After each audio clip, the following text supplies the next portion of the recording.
Қазіргі ауыл әйелі қандай? Салпы етек олақ емес, іскер әрі пысық.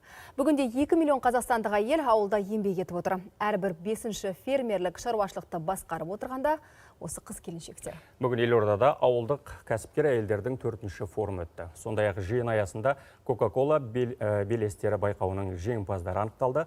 Олар кімдер екен? Тілшіміз айтып берсін.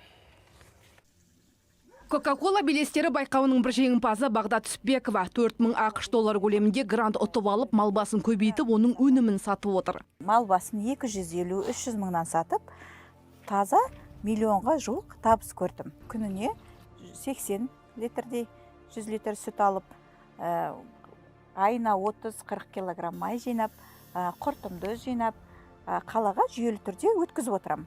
Мұндай байқау Қазақстанда осымен 9-шы жыл өтіп отыр. 97 жеңімпаз әрқайсысы өз саласында кем дегенде 3 жаңа жұмыс орнын ашқан. Мы гордимся тем, что, может быть, спустя достаточно уже... Біз мұны мақтанышпен айтамыз. Бизнес идеясы бар, бірақ қалай жүзеге асырарын білмейтін қыз-келіншектерді ccb.kz платформасы арқылы тегін оқытамыз.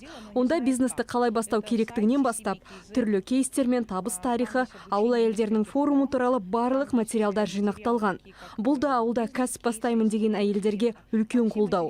Бүгін 16 жеңімпаздың есімі белгілі болды. Бірі енді құс етін өндіріп, бірі көкөніс өсіріп, тағы бірі киім тігу ісін бастамақ. За 9 лет обучение основам. Өткен 9 жылда кәсіпкерліктің қыр-сырын 50 мыңнан астам әйел оқыды. Соның 25 мыңы соңғы 2 жылдың көрсеткіші. Яғни пандемия кәсіпкерлік курстарына деген сұранысты арттырды. Ауыл әйелдері қазір белсенді дейді форумды ұйымдастырушылар. Оған қатысушылардың саны да бизнес идеялардың да сапасы артып келеді. Гүлжан Марқабаева, Тайыр Мерекенов, қорытынды жаңалықтар.